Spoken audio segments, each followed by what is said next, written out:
Corona virus का बढ़ता हुआ कहर पूरी दुनिया भर के लिए एक बड़े खतरे का संकेत लेकर आया है। दुनिया भर में इस वायरस का कहर थमने की बजाय लगातार बढ़ता जा रहा है। शायद दुनिया ने अभी इस वायरस का पीक नहीं देखा है और ये नहीं जाना है कि ये वायरस कितनी रफ्तार से दुनिया भर में अपने पांव पसार रहा है और दुनिया के 205 से ज़्यादा मुल्कों को इस वायरस ने अपनी चपेट में ले लिया है। कोरोना वायरस का जो दुष्परिणाम है और उसका जो दुष्प्रभाव है वो उत्तर प्रदेश से लेकर आपको देश दुनिया भर में देखने को मिल रहा है। हमारे यहाँ हम संपूर्ण लॉकडाउन में हुए हमें करीब 1 महीना कल हो जाएगा, लेकिन इस 1 महीने में उत्तर प्रदेश हो या देश हो, यहाँ कोरोना वायरस के मरीज आपको लगातार मिलते जा रहे हैं। हमारी संख्या बढ़ती जा रही है। हमारा ग्राफ फ्लैट होने की बजाय लगातार ऊपर की तरफ जा रहा है और वर्टिकली तेज़ी से आगे बढ़ रहा है। प्रतिदिन पूरे देश में 1200, 1400, 1500 और 2000 के करीब मरीज लगातार बढ़ रहे हैं। उत्तर प्रदेश में भी 120, 130, 140 मरीज का आंकड़ा है जो प्रतिदिन का नया केस ऐड हो रहे हैं। नोएडा, मेरठ, लखनऊ और आगरा ये बड़े क्षेत्र के तौर पर सामने आए हैं जहां कोरोना वायरस के 40% से ज़्यादा मरीज अकेले इन 4 जगहों से पाए गए हैं। शायद 45% भी हो सकता है ये डेटा आज रात तक बढ़कर। ऐसी परिस्थिति में दुनिया भर में क्या हालात हैं? ये तो रही उत्तर प्रदेश की बात। देश में हालात ये हैं कि हम करीब 21,000 की तरफ बढ़ रहे हैं। प्रतिदिन हमारे यहाँ जब मैं डिबेट में बैठता हूँ तो देश भर के आंकड़े बढ़े हुए होते हैं और अब तक 652 मौतें देश भर में रिपोर्ट हो चुकी। इनमें से 21 मौतें उत्तर प्रदेश से हैं। लगातार बढ़ता हुआ आंकड़ा ये बताता है कि इस वायरस ने अभी उत्तर प्रदेश या देश में पीक नहीं देखा है। अभी हम फेज़ 2 के ही पोजीशन पे हैं। अगर फेज़ 3 के भीतर हमें जाना पड़ा तो शायद हमारे यहाँ हालात बहुत ज़्यादा खतरनाक होंगे। दुनिया भर से जो रिपोर्ट आ रही है वो भी कोई बहुत संतोषजनक नहीं है।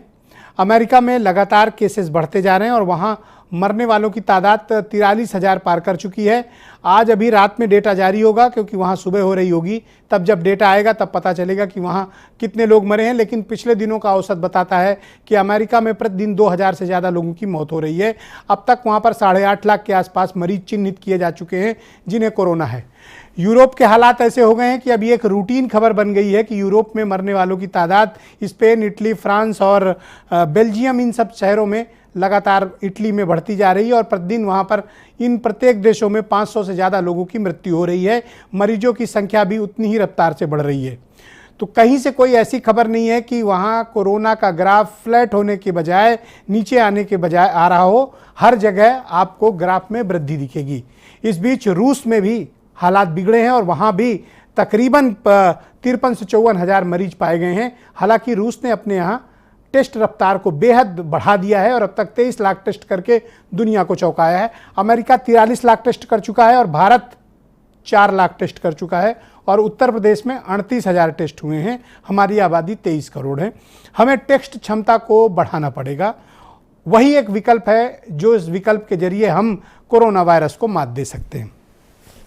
लेकिन आज पिछले 2 दिनों से कुछ चिंतित कर देने वाली खबर है जिसको मैं चाहता हूं कि ओपन फोरम में डिस्कशन हो।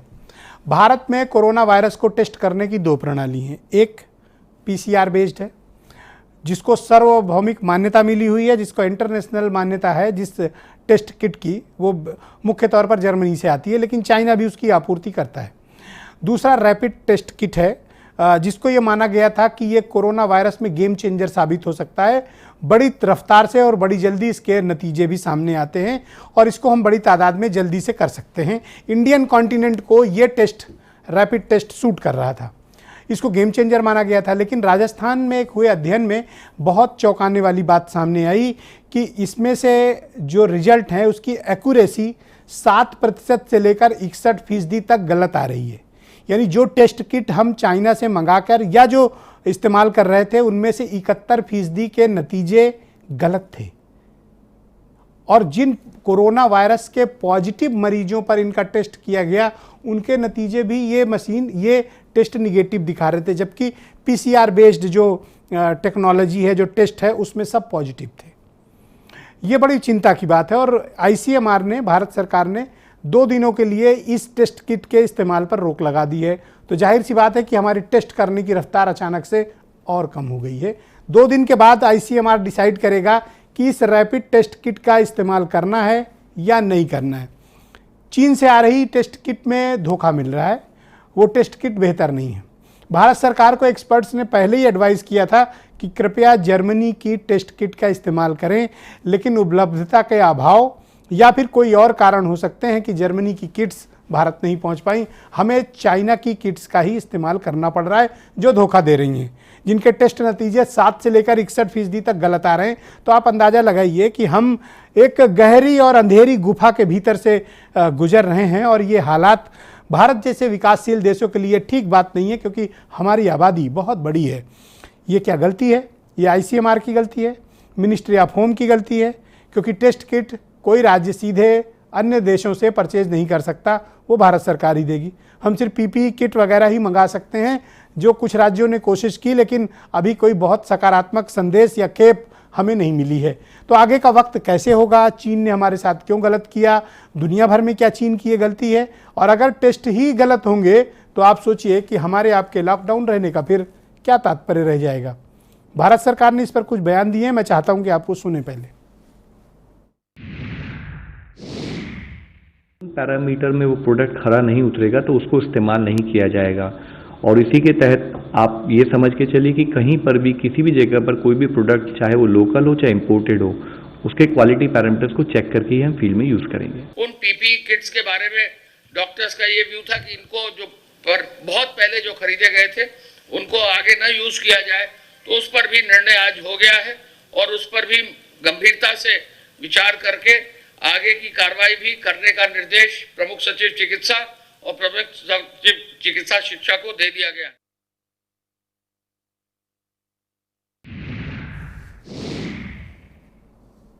जिसको कोरोना वायरस से निपटने की कोशिशों में रैपिड टेस्ट को गेम चेंजर के तौर पर माना गया था, वो आपका गेम बिगाड़ रहा है।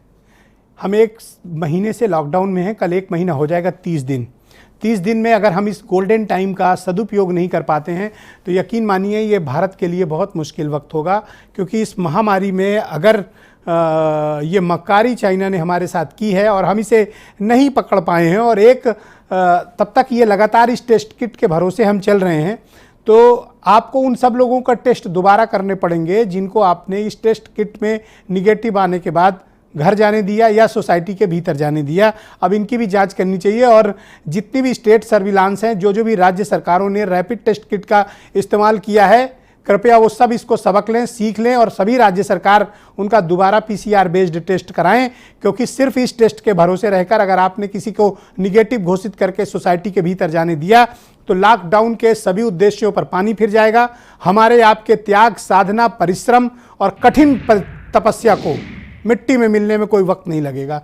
इसलिए बहुत सावधानी, बहुत गंभीर बात है ये कोई सामान्य बात नहीं है, और ना आप इसे कोई हल्के में लेने की कोशिश करें। ये हमारे आपके जीवन के साथ एक बड़ा खिलवाड़ भी है।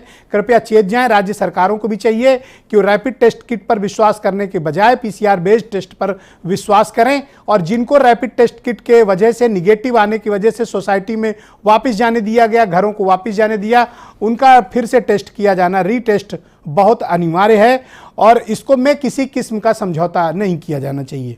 मेरे साथ आज के इस कार्यक्रम में मनीष शुक्ला जी हैं भारतीय जनता पार्टी से, शैलेंद्र तिवारी कांग्रेस से हैं, डॉक्टर सूर्यकांत जी मेरे साथ इस कार्यक्रम में हैं, हरिशंकर पांडे जी मेरे साथ मौजूद हैं, जाने माने प्रशासनिक अधिकारी हैं, विनोद शुक्ला जी हैं, सामाजिक कार्यकर्ता, और विक्रम सिंह जी मेरे साथ शामिल हो रहे हैं, फॉर्मर DGP हैं उत्तर प्रदेश पुलिस के, और वीरेंद्र सिंह जी। बहुत स्वागत और बहुत बहुत धन्यवाद। थैंक यू सो मच, आप सभी ने अपना कीमती वक्त निकाला।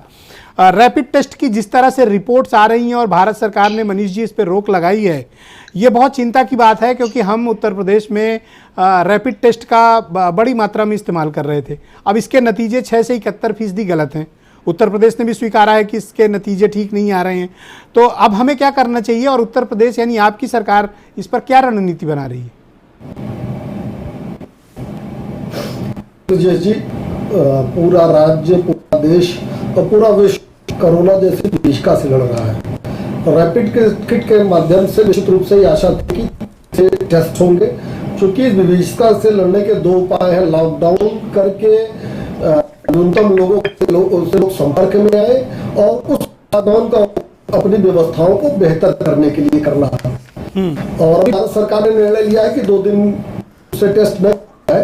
हमको लगता है हम लोग को वेट करना चाहिए, सरकार उस पर पूरा रिसर्च करके जो निर्देश जारी करेगी, उसके आधार पर उत्तर प्रदेश सरकार भी निर्णय लेगी। उत्तर प्रदेश सरकार ने 30 दिन का उपयोग किया है। हमारे पास थे 23 मई तक 2 लैब थे, हमने 16 तक पहुंचाया है, उसको 29 तक ले जाने के लिए काम चल रहा है। जब 23 मार्च को 72 केवल जांच होगी, आज 3000 तक जांच उत्तर प्रदेश में हो सकती है। तो लॉकडाउन के समय का उपयोग इन सब चीजों में किया है, बेहतर करने का प्रयास किया। आज 32 जिले उत्तर प्रदेश के कोरोना मुक्त भी घोषित हुए हैं जी। तो जब तक भारत सरकार के दिशा निर्देश नहीं आ जाते हैं बारे में, तब तक उस पर कोई अग्रिम बात करना उचित नहीं होगा। ऑलराइट, डॉक्टर सूर्यकांत मेरे साथ इस कार्यक्रम में आ गए हैं। डॉक्टर सूर्यकांत बेहतर बताएंगे कि ये what is rapid body test, ये होता क्या है जी। इतनी बड़ी तादाद में डॉक्टर सूर्यकांत इसमें फॉल्ट क्यों आ रही है जी, जी। इसके नतीजे एक्यूरेट क्यों नहीं है, 6 से 71% का गलत मिलना, जी इट्स अ हाईली डिस्टर्बिंग, ये बहुत विचलित करता है। देखिए, मैं आपको दर्शकों को बता दूं कि ये रैपिड टेस्ट है क्या। जब भी कोई वायरस या कोई भी माइक्रो ऑर्गेनिज्म का शरीर में इन्फेक्शन होता है तो 2 तरह की चीज़ें हैं, एक हम बोलते हैं एंटीजन और एक बोलते हैं हम एंटीबॉडी। एंटीजन जो होता है वो जो संक्रमण होता है वायरस या बैक्टीरिया, उसके ही शरीर का एक छोटा हिस्सा होता है जिसको हम एंटीजन बोलते हैं, और पीसीआर के माध्यम से हम उस एंटीजन को डिटेक्ट कर रहे थे। यानी हमने थ्रोट से, नाक से स्वाब लिया और उसमें से उसके वायरस को एक्सट्रैक्ट किया और उसके फिर हमने जेनेटिक मटेरियल यानी आरएनए को एक्सट्रैक्ट किया। इसको हम रियल टाइम पीसीआर टेस्ट कहते हैं। ये जो रैपिड टेस्ट है, इसका मतलब ये है कि 1 हफ्ते के बाद, संक्रमण के 1 हफ्ते के बाद, ब्रजेश जी ध्यान से सुनिएगा, पहले दिन एंटीबॉडी टेस्ट पॉजिटिव नहीं आता है।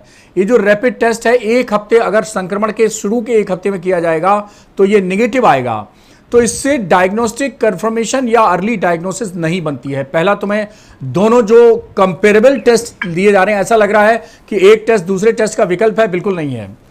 1 हफ्ते तक सिर्फ और सिर्फ जो पीसीआर वाला टेस्ट है वही किया जा सकता है, उसी से जांच की जा सकती है।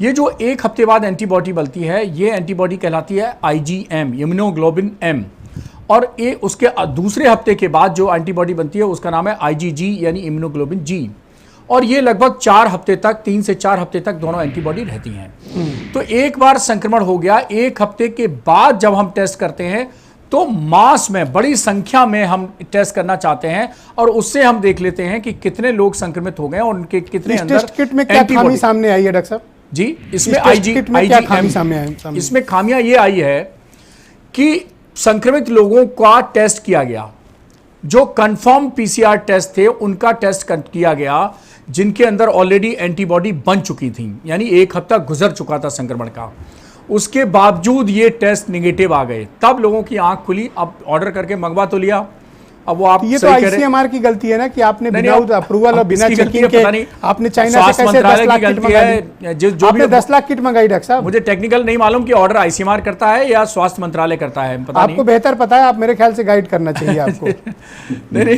ये ICMR की गलती है और डॉक्टर सूर्यकांत का नाम मुझसे हर कोई जानता है। मुझसे second in command in KGM। मुझसे नहीं, किसी भी चिकित्सक से पूछ लिया गया होता तो चाइना के ऑर्डर को कोई फेवर नहीं। मुझे पता नहीं कौन सी मजबूरियां रही, अवेलेबिलिटी नहीं थी या शायद चाइनीज ने कुछ सस्ता डील कर ली थी, जो भी कर ली थी मुझे पता नहीं, लेकिन सबको ऐसा गट फीलिंग लगती है कि शायद चाइना से ऑर्डर नहीं करना चाहिए। कितनी बार आप गच्चा खाएंगे? आप लिखी हेडिंग लगा रहे हैं, कोई ऐसा सगा नहीं जिसको हमने ठगा नहीं, तो उस ये तो इमेज बन चुकी है पूरे दुनिया में। मैंने देखा था, आप भी मेरे साथ डिबेट में थे, सरकारों का तो बड़ा जोर था, लव अग्रवाल का रहा हो या मिनिस्ट्री ऑफ हेल्थ का रहा हो या किसी का स्टेटमेंट आए, रैपिड टेस्ट को ऐसे बता रहे थे कि साहब इट्स अ गेम चेंजर। नहीं, ऐसा कुछ अरे ये गेम बिगाड़ रहा है आपका।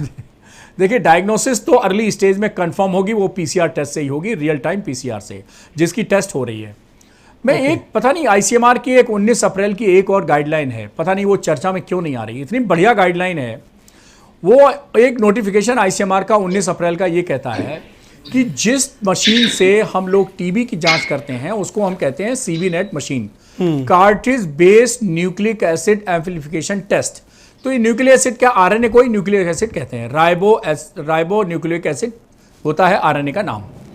तो न्यूक्लिक एसिड 2 तरह के होते हैं, RNA और DNA। तो ये RNA वायरस है, तो इस टेस्ट में क्या डॉक्टर साहब करते मेरी हैं? कठिनाई दूसरी है, मैं दर्शकों को ये बताना चाहता हूँ, अब तक हमने हजारों टेस्ट कर लिए हैं, रैपिड टेस्ट, जी, जी, जी। जिनमें आपने तमाम लोगों को निगेटिव घोषित करके ही कह दिया कि हमने इतने सैंपल लिए और ये निगेटिव।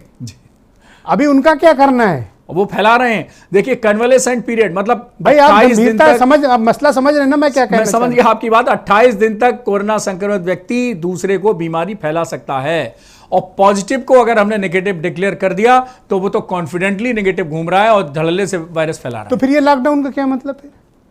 अब ये है कि मैं आपको असहज नहीं करना चाहता, नहीं, मैं नहीं, केवल मैं- एक आपको नहीं, नहीं, मैं चिकित्सकीय असहज जानकारी होता- चाहता हूं ताकि असहज- क्लैरिटी रहे। भाई हम लोग सब लोग एक बोट पर हैं, असहज चाहे हो- गवर्नमेंट हो या हम लोग हों। देखिए टेस्टिंग चाहे पॉजिटिव आए चाहे नेगेटिव आए, मैं मूल मंत्र देता हूं कि आप 130-35 करोड़ लोगों को सबको पॉजिटिव मानिए, बस किसी को भी, जैसे कोर्ट का नियम होता है ना, अनटिल प्रूव्ड अदरवाइज तो उसको दोषी नहीं माना जाता है। यहां उल्टा है, Correct, I do agree until with proved you. Otherwise सबको दोषी मानिए, और प्रूव भी हो जाए तो भी दोषी मानिए। ऑलराइट, मैं विक्रम सिंह जी के पास चलता हूं, फार्मर डीजीपी हैं, हमारे साथ नोएडा से जुड़े हुए। Thank you so much Vikram Singh ji कि आज आपने बहुत कीमती वक्त अपना निकाला।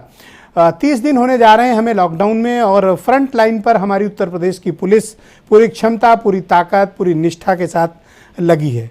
शायद आपने भी अपने पूरे पुलिस कार्यकाल में 38-39 साल की नौकरी में इस प्रकार के अपराधी का सामना नहीं किया होगा जो इनविजिबल है, अचानक से आ रहा है और इतने बड़ी तादाद में लोगों को किल कर रहा है। मैं देख रहा हूं कि पुलिस वालों को भी मनोवैज्ञानिक प्रभाव पड़ रहा है, वो भी स्ट्रेस में हैं, और जो इस वक्त की ड्यूटी है, मैं मानता हूं कि सामान्य समय से एक बेहद कठिन दौर में पुलिस भी गुजर रही है। पुलिस के लिए हमारे पास क्या उपाय हैं, हमारे पास क्या क्या तरीके अपनाने चाहिए, कैसे हैंडल करना चाहिए इस विपदा काल को? ब्रजेश जी, बड़ी कृपा की कि आपने अपने प्लेटफॉर्म पे मुझे स्थान दिया। मैं केवल यही कहना चाहूंगा कि आपने सही कहा कि ऐसी आपदा मैंने अपने करियर में नहीं देखी। बड़े बड़े भयानक स्थितियां देखी, लेकिन ये एक जिस प्रकार की समस्या है, इसका सामना मैंने नहीं किया। और मैं सलाम करता हूं यूपी पुलिस को, सभी पुलिसकर्मियों को, कि उन्होंने जिस धैर्य और साहस के साथ इसका सामना किया है और कर रहे हैं।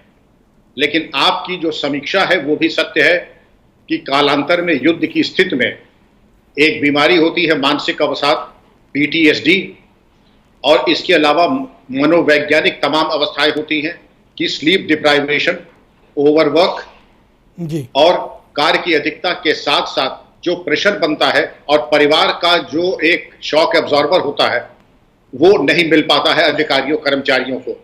वो ठीक है, 25 दिन, 30 दिन, 45 दिन आप शायद धैर्य से काम करेंगे, लेकिन उसके बाद जब अवसाद बन जाता है डिप्रेशन में, तो इसके लिए पुलिस नेतृत्व को, पुलिस कर्मियों को इसकी ड्यूटी को स्टैगर करना और उसको 12-12 घंटे को स्टैगर करना ये औचित्यपूर्ण होगा। क्योंकि आज की तारीख में समस्त पुलिसकर्मी, महिलाएं और पुरुष सभी 24 घंटे ड्यूटी कर रहे हैं। उनके अवसाद का स्तर, उसकी समीक्षा कर लें। ये आवश्यक है कि आपने एक बहुत बृहद, बहुत महत्वपूर्ण प्रश्न उठाया है। उनके विश्राम, उनकी जो अनिवार्यता है शारीरिक, जिसमें निद्रा है, और ड्यूटी का उतना ही दिया जाए जितना कि वो यथा सामर्थ्य, यथा शक्ति उसको क्या हम पूरा इस कर पर सकें। विचार कर सकते हैं विक्रम सिंह जी कि हम एक बैकअप फोर्स तैयार करें, क्योंकि ये 30 दिनों से जिनसे हम काम ले गए हैं ना, इनकी भी एक शारीरिक और मानसिक क्षमता होती है, और किसी से भी आप बेहतर परिणाम की अगर अपेक्षा करते हैं तो वो एक, उसको आप उस तरह का एक इन्वायरमेंट भी दीजिए। मुझे लगता है कि जिस तरह के इन्वायरमेंट में पुलिस को रखा गया है, उनके पास ना तो पर्याप्त सुरक्षा की किट्स मौजूद हैं, ना उनके पास सुरक्षा उपकरण हैं, ना स्वास्थ्य मानकों की देखभाल के लिए उनके पास आवश्यक सामग्री दी गई है। इन सब चीज़ों पर भी आगे आकर बात करने की ज़रूरत है।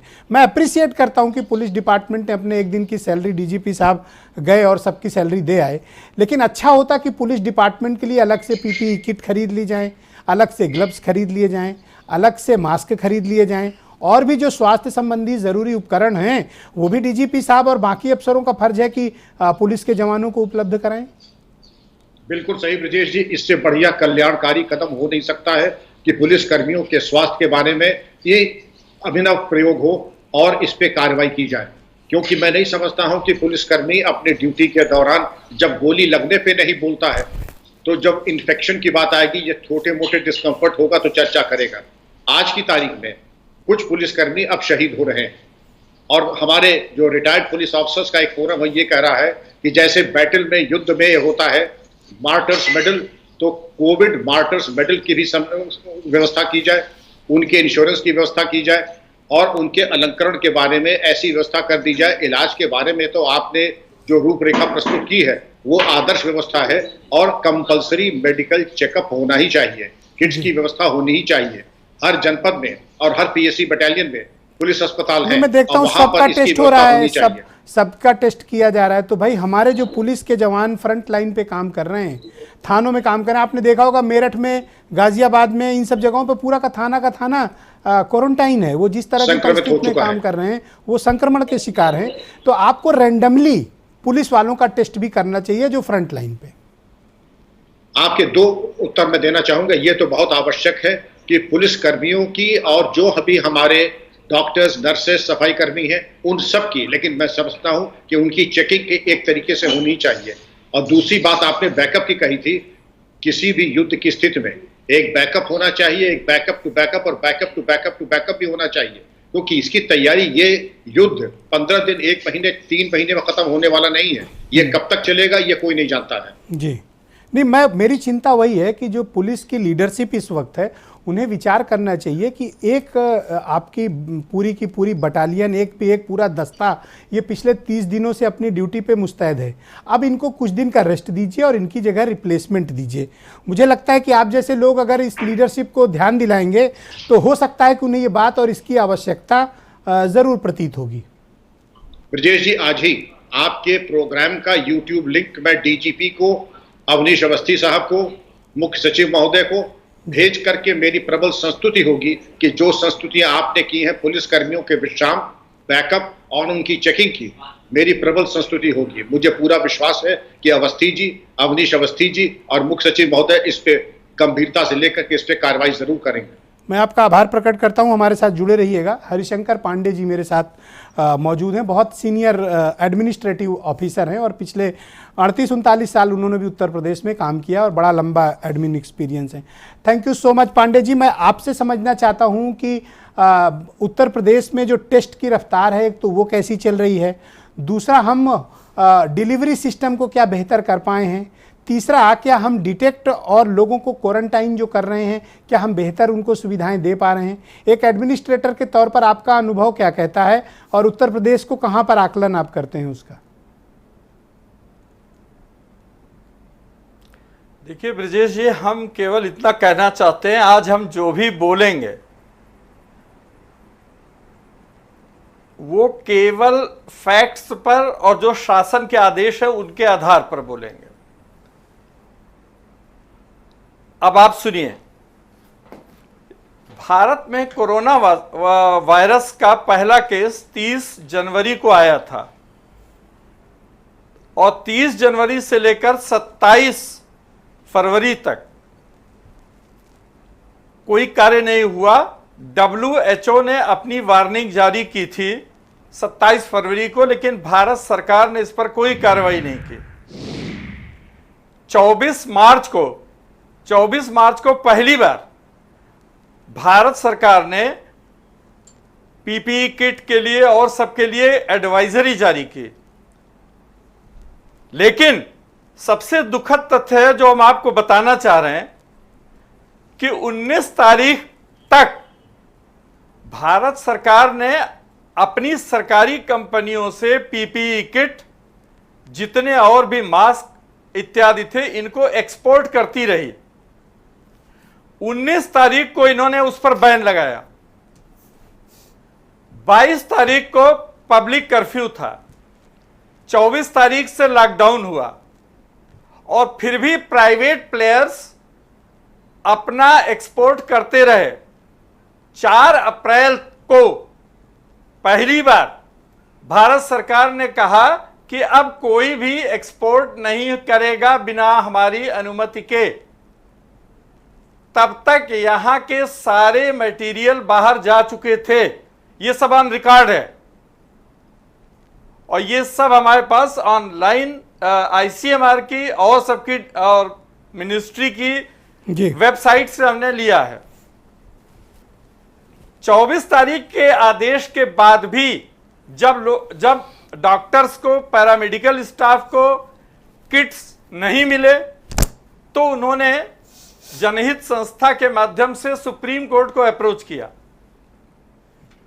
सुप्रीम कोर्ट ने 8 तारीख को बहुत स्ट्रिक्ट आदेश पारित किए और उन्होंने कहा कि फ्रंट लाइन पर लड़ने वाले डॉक्टर्स, पैरामेडिकल स्टाफ और उनके लिए आप पीपीई किट्स जो यूएस स्टैंडर्ड के हैं, अगर आप उनको नहीं देंगे तो वो सबसे पहले उससे अफेक्टेड होंगे।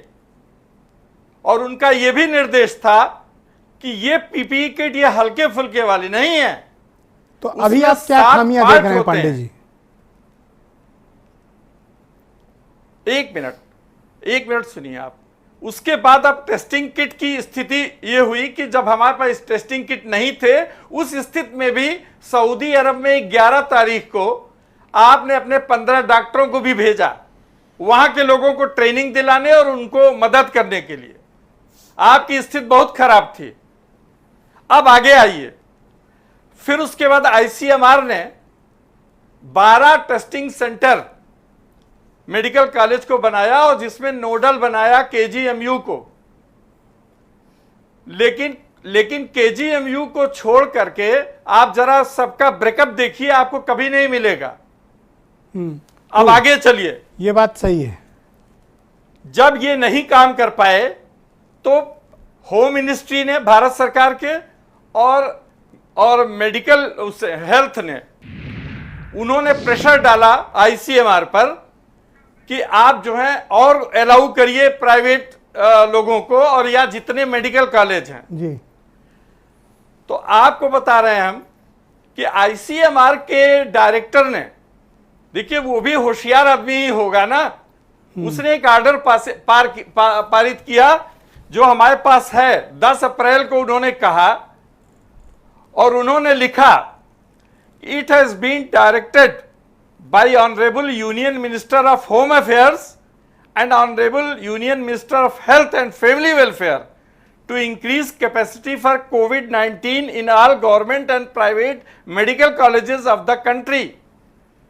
आईसीएमआर ने कहा था कि हमारे पास मटेरियल नहीं है। उन्होंने कहा नहीं, आप अनुमति दीजिए। तो उन्होंने अनुमति दिया कि हम नहीं देंगे, लेकिन हम भट्ट साहब को जो केजीएमसी के वीसी हैं, इनको जो है मेंटर बना दिया गया। मेंटर का मतलब भाग्य विधाता, कि आप जिसको चाहें उसको लाइसेंस दे दें। और आईसीएमआर ने अपने ऑर्डर में कहा है कि मेंटर साहब जो है खुद जाएंगे, देखेंगे और 44 मेडिकल कॉलेजों को जो सरकारी और प्राइवेट है उनमें टेस्टिंग फैसिलिटीज करेंगे। ना हम आपको रिएजेंट्स देंगे, ना हम आपको कोई सामग्री देंगे। ये सब इन राइटिंग है। पांडे जी, ये फैक्ट बता रहे हो कि कोई मुकदमे की तैयारी कर रहे हो? ये लिस्ट आप लोग इतना फैक्ट लेके बैठे हो, ही लग रहा है मुकदमे की तैयारी में बैठे हो। ये मुकदमे की तैयारी नहीं है, ये जनता के हित की बात है। अगर ये चीजें नहीं हुई तो डॉक्टर सुरक्षित नहीं है। देखिए ब्रजेश जी, आज हमारी रक्षा करने वाले केवल डॉक्टर हैं, पैरामेडिकल स्टाफ हैं। आपने गाजियाबाद और नोएडा का बॉर्डर सील किया। अभी हम टेलीविजन देख रहे थे तो जिसका टेम्परेचर ज्यादा था उसको पुलिस वाले लौटा दे रहे थे कि तो वापस दिल्ली जाओ। आप बताइए कि जो इसका मतलब वो सस्पेक्ट था। अगर सस्पेक्ट था तो उसको क्वारंटाइन क्यों नहीं करते आपने उसको कह दिया फिर दिल्ली जाओ।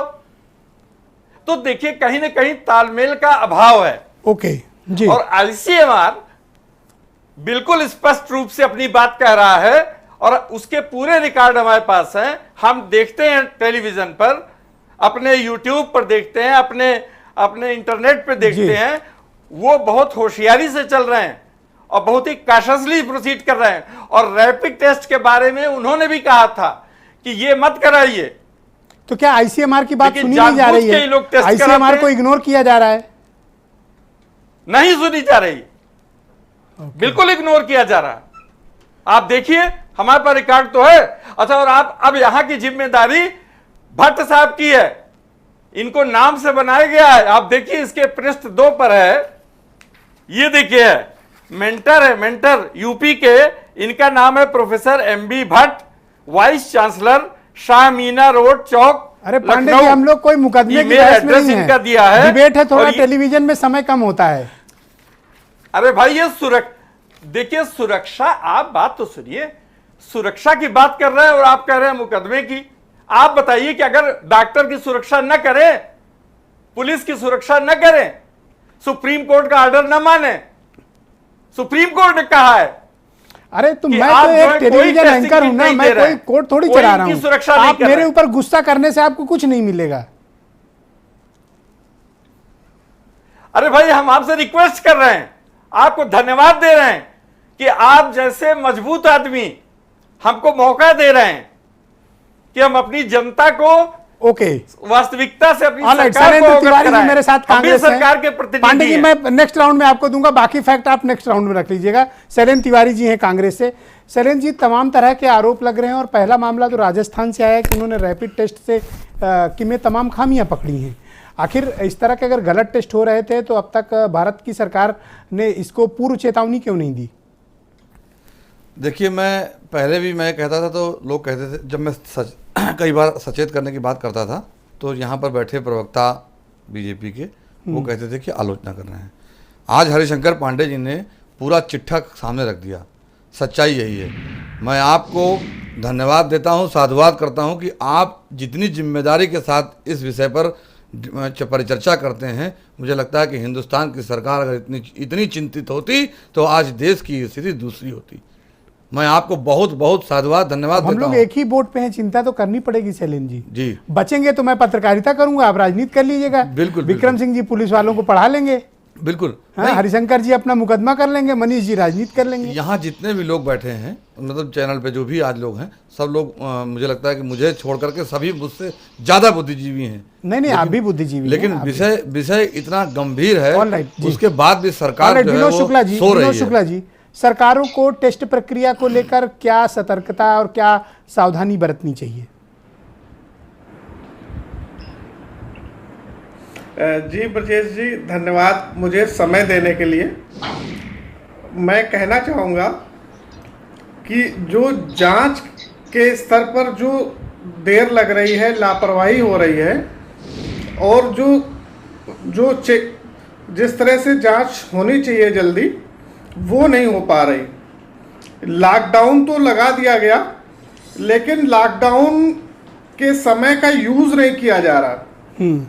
यूज कैसे किया? भारत ऐसा देश है जहां पे मजदूर भी रहते, गरीब भी है, मिडिल वर्ग भी है। यहाँ पर हम लॉकडाउन 4 महीने नहीं चला सकते हैं, 6 महीने नहीं चला सकते हैं। तो ये जो लॉकडाउन का समय है, इसमें जो टेस्ट की प्रक्रिया है, इसे जल्दी से जल्दी और ज्यादा से ज्यादा करना चाहिए। पर अच्छी बात क्या है कि अब हर कोई ये कहने लगा ताकि है, हम लोग डॉक्टर सूर्यकांत और हम लोग प्रयास कर रहे थे, अब हर कोई टेस्ट के बारे में बात करने लगा है। ये अच्छा संकेत है। इससे जानते क्या है कि गवर्नमेंट को भी लगता है कि जनता की इच्छा है तो हमें ये करना चाहिए। जी। वीरेंद्र जी भी आ गए हैं, तो 1 मिनट रुकिएगा विनोद जी।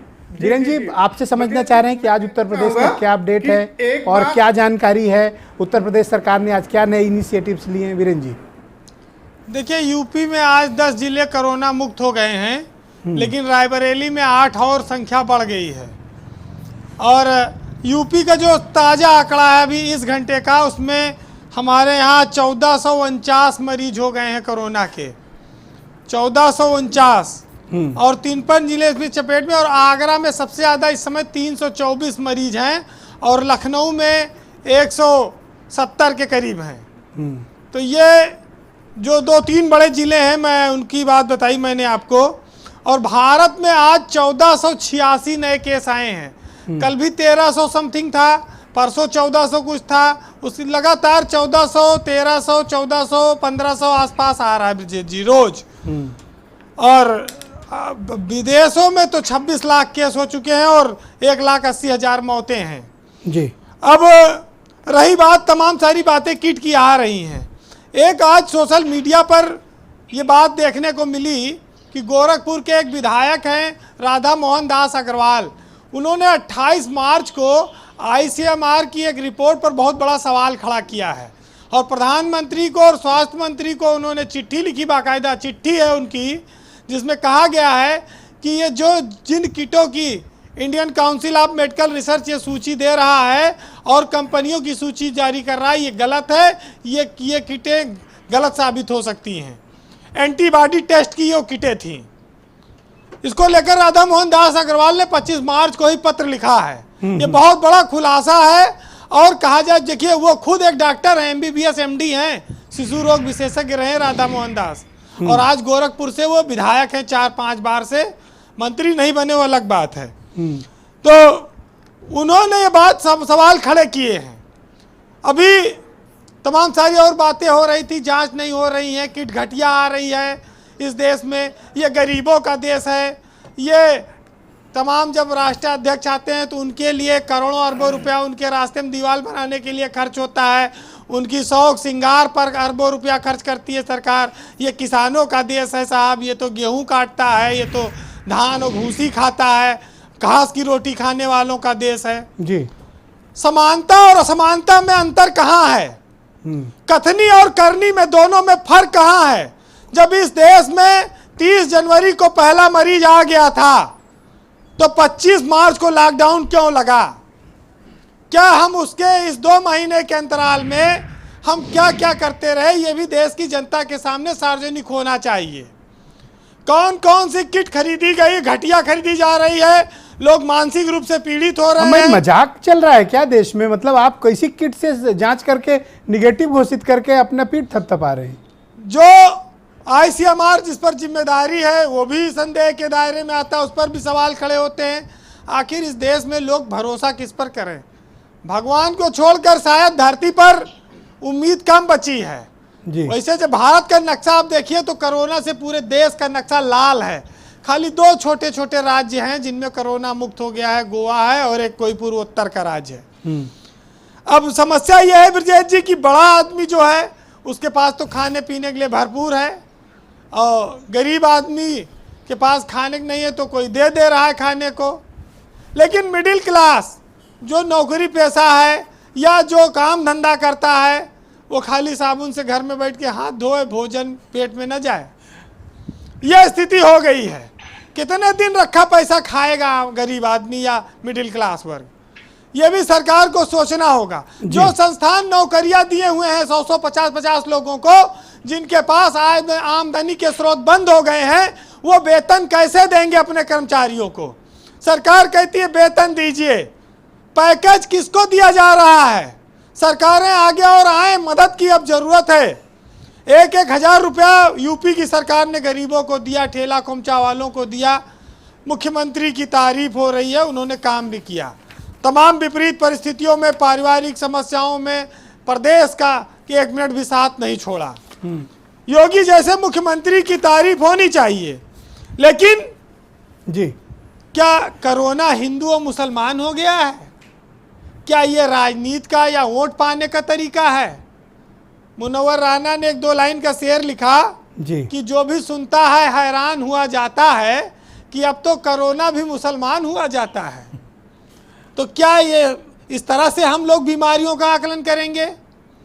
उत्तर प्रदेश जो किसानों पर, गरीबी पर आधारित प्रदेश है, 70% लोग कृषि पर निर्भर हैं, वहाँ ये सब मजाक की बातें नहीं चलेंगी।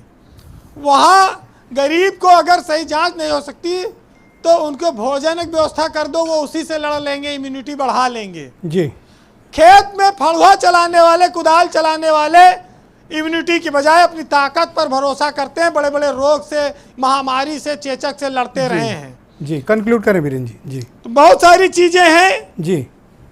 लेकिन आज हरिशंकर पांडे जी बैठे हैं ब्रजेश जी। ब्रजेश जी आज वो मुकदमा कचहरी बंद चल रही है, अदालत कहाँ लड़े वो? उनके लिए मैं 2 लाइन एक और सुना दूं कि क्या करें, कहाँ जाएं पांडे जी। और यही तो जिंदगी भर का रोना है, और घर में बैठी शेरनी है, बाहर बैठा कोरोना है। बड़ा निजी दिक्कत आपने बता दी। बहुत बहुत शुक्रिया वीरेंद्र जी, बहुत बहुत आपने ये निजी समस्या बता दी है। जी, बहुत बहुत शुक्रिया आपका वीरेंद्र जी, बहुत बहुत धन्यवाद। मनीष शुक्ला जी मेरे साथ जुड़ चुके हैं, भारतीय जनता पार्टी के स्पोक्स पर्सन है। मनीष जी, क्या उत्तर प्रदेश सरकार को या केंद्र सरकार को अब ये जो किट में खामी आई है इसको तत्काल दूर करना चाहिए, क्योंकि ये एक गंभीर खतरा है। हमने बहुत से लोगों को निगेटिव घोषित करके सोसाइटी में अलाउ कर दिया है। अब ये हमारे लिए एक दोहरी समस्या और ये दोधारी तलवार है। मनीष जी। देखिए विजय जी, मैंने चर्चा के पहले दौर में भी कहा, चूंकि केंद्र सरकार ने कहा है कि 2 दिन में वो अगला कदम बताएगी क्या लेना है रैपिड किट के बारे में। तो किसी भी व्यक्ति को कम से कम मुझे तो ये नहीं, मुझसे तो नहीं चर्चा की जा सकती कि जब तक अगले कदम या अगले दिशा निर्देश जारी न हो तो उसको कोई मैं कमेंट करूं। हाँ, ये निश्चित है कि रैपिड किट के माध्यम से जो लोग नेगेटिव घोषित किए जा चुके हैं और अगर ये जो रिपोर्ट है ये सही साबित होती है तो रीटेस्ट किया जाना चाहिए, कवायद करनी पड़ेगी। वो RT-PCR टेस्ट जो सूर्यकांत जी बता रहे थे, मुझे लगता है कि ये जिन लोगों को भेजा है आपने वापस, उनका रीटेस्ट होना चाहिए। बिल्कुल, देखिए एहतियातन सारे कदम उठाए जाने चाहिए। आखिर 30 दिन का लॉकडाउन इसीलिए किया गया, सारी कवायद सारी जनता ने कंधे से कंधा मिलाया है, इसीलिए मिलाया है कि उस विविधता से बच सके। तो निश्चित रूप से अगर ये परिस्थिति उत्पन्न हुई है तो जिनको भी पॉजिटिव को निगेटिव घोषित किया गया है उनको चिन्हित करके फिर से उनका टेस्ट होना चाहिए। ओके, डॉक्टर सूर्यकांत जी, मैं आपसे समझना चाहता हूं कि ये किट में खामी है या ये वायरस अपने पैटर्न बदल रहा है, या दुनिया की जो सार्वभौमिक तौर पर एक जो RT-PCR जिसका आप जिक्र कर रहे थे टेस्ट, उसको पूरी दुनिया ने अप्रूव किया और हर कोई ज़्यादातर वही इस्तेमाल कर रहा है। विशेष तौर पर जर्मनी ने जो सप्लाई की किट्स वो सब उसी की बेस्ड थी। क्या हमें रैपिड टेस्ट अवॉइड करना चाहिए, क्योंकि अगर उसमें फॉल्ट आ रही है, आगे फॉल्ट नहीं होगी, इसकी जिम्मेदारी कौन लेगा, और फिर ये टेस्ट किट अब हमें वापस करके नई टेस्ट किट लेनी पड़ेंगी? देखिए, पता नहीं मुझे डील क्या हुई है। अगर मान लो डील ये हुई है, जैसा मैं मीडिया की रिपोर्ट पढ़ रहा था कि चीन ने कहा है कि अगर भाई हमारी टेस्ट में कोई गलती है तो हम दूसरी किट दे देंगे। हमें लगता नहीं कि वो हमारे पैसे वापस करेंगे। पैसे उन्होंने आज तक किसी के वापस नहीं किए हैं, धोखा बहुत लोगों को दिया है। एक बात। दूसरी बात मैं आपको बता दूं, अच्छा, ये टेस्ट किट का पैसा एडवांस में जाता है? मेरे ख्याल से कुछ एडवांस में जाता होगा, कुछ बाद में जाता होगा, जो भी हो। मुझे पता नहीं कि क्या किस तरह जाता है जी। दूसरी बात ये मैं बता दूं कि किट के बारे में मैं एक बार फिर छोटा सा बैकग्राउंड रिपीट कर रहा हूं। ये रैपिड टेस्ट के बारे में, ये रैपिड टेस्ट जो है एक ये इनडायरेक्ट टेस्ट है, एंटीबॉडी बेस्ड टेस्ट है, और पहले हफ्ते, संक्रमण के पहले हफ्ते में टेस्ट नहीं किया जाता है। तो अगर आप अर्ली डिटेक्शन करना चाहते हैं, कंफर्मेटरी टेस्ट करना चाहते हैं, तो ना तो ये अर्ली टेस्ट है, 1 हफ्ते तक आप कर नहीं सकते, नेगेटिव आएगा, क्योंकि एंटीबॉडी बनना ही 1 हफ्ते के संक्रमण के बाद क्यों किया गया डॉक्टर साहब, अगर इसमें इतनी कमी है? और दूसरी कमी क्या है कि कंफर्मेटरी टेस्ट नहीं है। ओके, तो चीजें समझ लीजिए। कंफर्मेटरी टेस्ट, मैं एक दूसरी बात जो अधूरी रहेगी तो बताता हूं। नहीं, लेट मी क्लियर, आप क्या कह रहे हैं कि ये कंफर्मेटरी टेस्ट नहीं है, नंबर 1 बात। नंबर दूसरी बात, पहले हफ्ते में ये पॉजिटिव नहीं आता है। ये टेस्ट पॉजिटिव आने के लिए 1 हफ्ता का समय पास होना जरूरी है। मान लीजिए किसी को 24 अप्रैल को इन्फेक्शन हुआ, मान लीजिए 20 अप्रैल को हुआ, तो 27 अप्रैल तक ये टेस्ट पॉजिटिव नहीं आएगा। ये जो अभी ICMR 48 घंटे का टाइम लिया, इस 48 घंटे में क्या करिश्मा करेंगे वो? अब जो भी करिश्मा करेंगे वो ICMR रिव्यू कर रही है। मुझे लगता है कि ये जल्दबाजी में लिया हुआ फैसला है। और ये टेस्ट बेसिकली क्यों किया जाता है, क्यों किया जा रहा है दूसरे देशों में? इसलिए किया जाता है कि ये देखने के लिए वास्तव में मासिस में टेस्ट किया जाए। पर कंफर्मेटरी में कोई नहीं कर रहा। मैंने रसिया चेक कर लिया, मैंने जर्मनी चेक कर लिया, स्पेन चेक कर लिया, इटली चेक कर लिया, इवन मैंने US चेक कर लिया जी। कोई इस प्रणाली पर आधारित नहीं सिवाय आप। हम अभी संक्रमण काल के इस स्टेज में नहीं पहुंचे थे कि हमें रैपिड टेस्ट को एक्सपोनेंशियली ग्रोथ करना देना चाहिए था। All right, very important. हमें अभी इंतजार करना चाहिए था। ये टेस्ट उसके लिए होता है कि कितनी हर्ड इम्यूनिटी हमारी कम्युनिटी में आ चुकी है।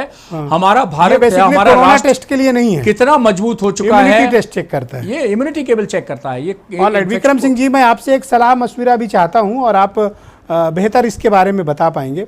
दरअसल है क्या कि जो सप्लाई लाइन है उत्तर प्रदेश में, खासतौर पर ग्रामीण क्षेत्रों या शहरी क्षेत्रों, ज़्यादातर जो खाने की आपूर्ति है, राशन की आपूर्ति है, पके हुए खाने की आपूर्ति है, ये सारा कुछ प्रशासन के हाथ में। फ्रंट लाइन पे हमारी पुलिस लगी हुई है। तमाम जगहों से शिकायतें आ रही हैं कि साहब खाना खराब बन रहा है, या सही जगह नहीं बट रहा, या प्रशासन नहीं बट रहा। क्या उत्तर प्रदेश की पुलिस के पास इस तरह की क्षमता है और आप लोग उस तरह टास्क लेने के लिए तैयार हैं कि यूपी सरकार को चाहिए कि उत्तर प्रदेश की पुलिस को इस तरह के डिस्ट्रीब्यूशन प्रणाली में इस्तेमाल करे पुलिस का, ताकि सही लोगों तक खाना पहुंच सके, सही लोगों तक राशन पहुंच सके? मुझे लगता है अगर पुलिस के हाथ में ये व्यवस्था दी जाएगी डिस्ट्रीब्यूशन चेन, तो बहुत इफेक्टिवली और प्रभावित और नीडेड लोगों तक ये पहुंच सकेगा। जी बहुत अच्छा सवाल। सामान्यतः अगर आप कहते हैं कि अब ये विकल्प नहीं, ये अब एक अनिवार्यता हो रही है कि कालांतर में आपको पुलिस के माध्यम से न केवल फूड सप्लाई चेन को सुव्यवस्थित करना होगा, बल्कि अन्य जो आवश्यक व्यवस्थाएं हैं, चाहे वो सफाई क्यों ना हो, चाहे कर्मचारियों को गंतव्य तक पहुंचाना हो, डॉक्टर्स को सुरक्षित लोकेलिटीज में ले जाना और वापस ले आना, ये पुलिस की जिम्मेदारी होगी। और कैपेसिटी बिल्डिंग एक्सरसाइजेस आज भी, आप एक वर्स्ट केस सिनेरियो सोच लीजिए, और पुलिस ही नहीं, home guard, civil defence, special police officer, सबको कैपेसिटी बिल्डिंग की एक्सरसाइज करके कैप्सूल कोर्स दे करके उसको तैयार करना होगा। और इस आयाम के लिए हमारी महिला पुलिस अधिकारी कर्मचारी बहुत महारत हासिल करती हैं, और उनको जब ये उत्तरदायित्व दिया जाता है, ये मैं नहीं कह रहा हूं कि पुरुष पुलिसकर्मी किसी से पीछे हैं, लेकिन इस काम के लिए महिला पुलिसकर्मी बहुत ज्यादा सफलतापूर्वक, उन्होंने जब कभी आवश्यकता पड़ी तो उन्होंने बहुत अच्छा अपने कार्य क्षमता का परिचय दिया है। मैं आपको दो घटनाएं बताना चाहता हूं कि अगर पुलिस के हाथ में ये व्यवस्था दी गई होती डिस्ट्रीब्यूशन चेन, फूड और सिविल सर्विसेज या ज़रूरत के सामानों की आपूर्ति के लिए, आज आपने अलीगढ़ की घटना देखी होगी। लोग अपनी ज़रूरत के सामान अगर आप होम डिलीवरी नहीं करेंगे तो जनता क्या करेगी? भूखों तो मरेगी नहीं, मार्केट आएगी, व्यापारी भी दुकान खोलेगा, लोग सामान लेकर जाएंगे। आज जब पुलिस वो बंद कराने गई तो लोगों ने वहाँ पथराव किया, व्यापारियों ने भी पथराव किया। नतीजा क्या हुआ? वायलेंस हुई, पुलिस भी घायल हुई, जनता भी घायल हुई, और एक व्यक्ति की उसमें मृत्यु भी हुई। ब्रजेश जी, ये स्थिति बड़ी दुर्भाग्यपूर्ण थी और अवॉइडेबल भी थी, लेकिन मैं पुलिस के धैर्य को पुनः सलाम करूंगा, क्योंकि उन्होंने कोई बल प्रयोग, अनावश्यक बल प्रयोग नहीं किया, क्योंकि प्रोवोकेशन पूरा था, उनके अधिकार में था कि वो गोली तक चला सकते थे, नहीं चलाई। लेकिन ये मैं समझता हूं कि कालांतर में आपने कहा कि ये अनिवार्यता है, जनता के लिए भी, दुकानदारों के लिए भी, पुलिसकर्मियों और उनके परिवारों के लिए भी। करेक्ट बात। तो ये कोई अपराध स्थिति नहीं है, और इसको बहुत ही समग्र तरीके से इसका मूल्यांकन करके इसका प्रत्युत्तर और इसका नियंत्रण करना चाहिए। बल प्रयोग करना कोई समाधान नहीं है। और हरिशंकर पांडे जी, इस किट में खामी है, जो रैपिड टेस्ट किट है वो क्यों फेल हुई? आईसीएमआर की ऐसी क्या मजबूरी थी कि इस तरह की किट को उसने अप्रूव्ड किया जिसमें फॉल्ट 71% तक मिला, 6 to 71% तक? आखिर ऐसी क्या मजबूरी थी? और हम जो दुनिया जो प्रणाली इस्तेमाल कर रही है उसके हटके हम एक गेम चेंजर जैसी चीज़ में क्यों जाने की कोशिश किए जिसका नतीजा इतना खतरनाक है? देखिए, ऐसा है कि जब देश में अगर ये अविश्वास उठ जाए स्पेशलिस्ट पर और ब्यूरोक्रेट डिसीजन लेने लगे, तो आप ये समझ लीजिए कि फिर स्पेशलाइजेशन खत्म हो गया और केवल जनता में पॉपुलर होने के लिए जल्दी से लाभ लेने की प्रवृत्ति पैदा हो गई। अब एक छोटा उदाहरण हम आपको बताते हैं कि भारत सरकार के आईसीएमआर, जहां पे सेंट्रलाइज्ड रिपोर्टिंग की व्यवस्था है, अर्थात स्टेट जो है कोई भी आंकड़ा डायरेक्ट नहीं दे सकता, केवल थ्रू आईसीएमआर देता है। आईसीएमआर का आप जरा डेली रिपोर्टिंग देखिए, उसमें केवल मरीज को मरीज माना जाता है, लेकिन हमारे जो ज्वाइंट सेक्रेटरी साहब बैठते हैं मिस्टर लव अग्रवाल जी भारत सरकार में, और उत्तर प्रदेश में हमारे बैठते हैं अवस्थी साहब एसीएस हैं, और अमित मोहन प्रसाद, ये जो है आंकड़े देते हैं कि इतने आदमी संक्रमित हैं, इतने जमाती हैं, इतने जो हैं टोटल है। अब आप ये बताइए कि ये अधिकार इनको किसने दिया? और इन्होंने जो जिलों को संतोषजनक और असंतोषजनक किया है, वो जमातियों का उसमें नाम है कि ये जमाती नहीं पकड़ पाए। ये क्या है? ये हमारे ब्यूरोक्रेट हैं और इनके ऊपर कोई उंगली न उठाए। क्यों न उठाए भाई? और हम आपको सही बता रहे हैं विजेश जी कि आप भारत सरकार की बात नहीं मानते, आप जो है विश्व जो यूनाइटेड नेशन है उसकी बात नहीं मानते, उसका गाइडलाइन देखिए। अच्छा, जेपी नड्डा का लिखित में वक्तव्य है कि आप ऐसा नहीं करेंगे। प्रधानमंत्री ने कहा है कि ये जो है जाति, धर्म, रेस, संप्रदाय से अलग है। फिर लव अग्रवाल प्रधानमंत्री से ऊपर हैं, अवनीश अवस्थी प्रधानमंत्री से ऊपर हैं, अमित मोहन प्रसाद प्रधानमंत्री से ऊपर हैं, और जो घोटाला हो रहा है यहां क्रय में, उसके लिए कोई दोषी नहीं है। जो आपके चैनल पे हमने सुना था, किसी ने कहा था कि 2 लोगों का नाम लिया था कि आपने डॉक्टरों से यह अधिकार छीन लिया कि परचेज आप करेंगे, और सारी फर्जी चीजें आपने खरीद ली, एडमिट किया, और डॉक्टरों ने मजबूरी में आपत्ति किया। उनका कोई दोष नहीं है, उनको कोई दंड नहीं मिलेगा। तो भाई देखिए, ऐसा है कि जहां ब्यूरोक्रेट्स इतने पावरफुल हो कि स्पेशलिस्ट को दरकिनार कर दे, अब यही तो आप लोगों की काबिलियत है ये सब अफसरों की। हम लोग तो देखिए जनता देखिए है। डॉक्टर सूर्यकांत को पूछ नहीं रहे हैं और आप तो पूरी नहीं, मुकदमे हम की आज- फाइल चला रहे हैं। देखिए सूर्यकांत जी को नहीं, सूर्यकांत जी ने सच्चाई कही है, और अभी हमारे डीजीपी साहब ने भी सच्चाई कही है। डीजीपी साहब ने भी जो बात कही है बिल्कुल सही है कि पुलिस किस दबाव में काम कर रही है, और सूर्यकांत जी की अपनी लिमिटेशंस है। वो सरकारी अधिकारी हैं, कर्मचारी हैं, वो क्या कहेंगे? जितना कह सकते हैं बहुत कहा उन्होंने, वो बधाई के पात्र हैं। Okay, all right. Shailendra Tiwari ji, मैं आपसे समझना चाहता हूं कि अब आप क्या सलाह देना चाहते हैं कि हमको 1 महीने हो गया लॉकडाउन के, कल 1 महीने हो जाएगा भाई, हम होम डिलीवरी चेन तो ठीक कर लें अपनी, ताकि ये बाजारों में भीड़ तो ना हो भाई, लॉकडाउन के नियमों का पालन हो, सोशल डिस्टेंसिंग का पालन हो। भाई साहब, अभी आपने बड़े अच्छा सवाल कर दिया, मैं बोलने वाला भी था।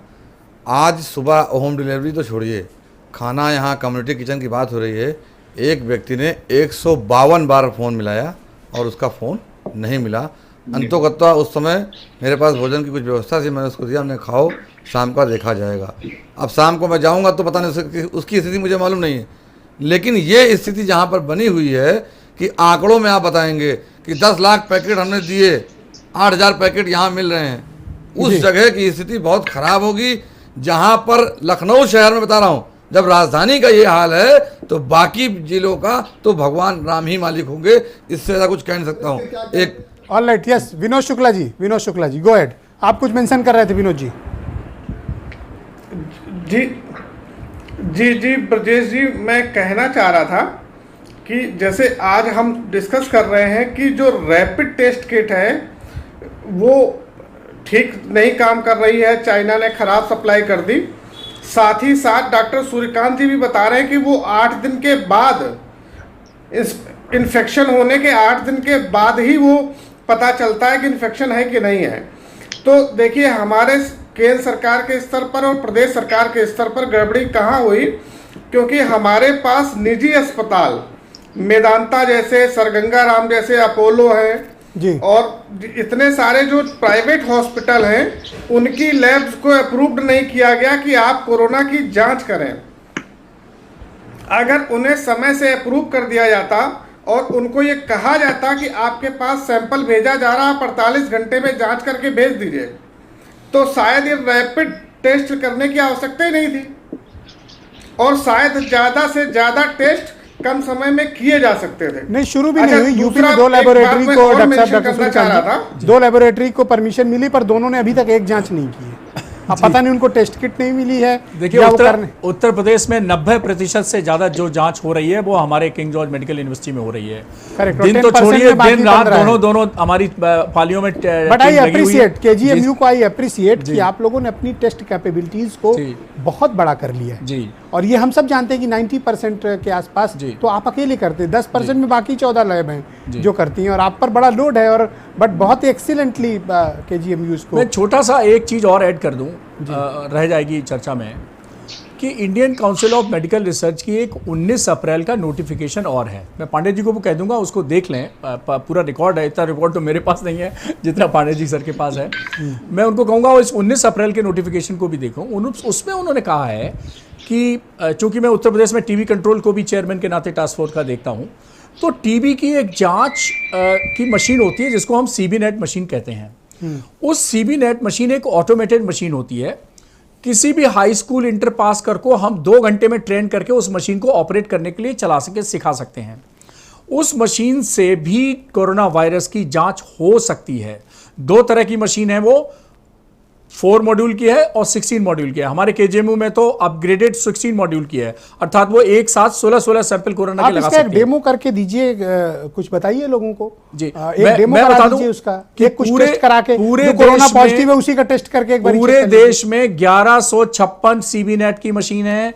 हमारे उत्तर प्रदेश में 141 सीबी नेट की मशीन है। उसका फर्स्ट टेस्ट का ट्रायल रन हमारे केजीएमयू में हो चुका है। सफलतापूर्वक इस टीबी मशीन की जांच की मशीन का उपयोग मशवरा दूंगा हम कोरोना की टेस्ट में कर सकते हैं। मैं एक मशवरा और ये रिपोर्ट 1 घंटे के अंदर मिल जाती है। जो आपके पास क्रिटिकल कोरोना वायरस पॉजिटिव का पेशेंट है, उसका आप इस मशीन पर टेस्ट कर लीजिए जी। अगर आप उसके परिणाम, उसकी एक्यूरेसी परफेक्ट पाते हैं, देन गवर्नमेंट को रिकमेंड करिए। ये भी एक तरीका हो सकता है। जी बिल्कुल बिल्कुल। ऑलराइट, मनीष शुक्ला जी आप कुछ मेंशन कर रहे थे, गो अहेड।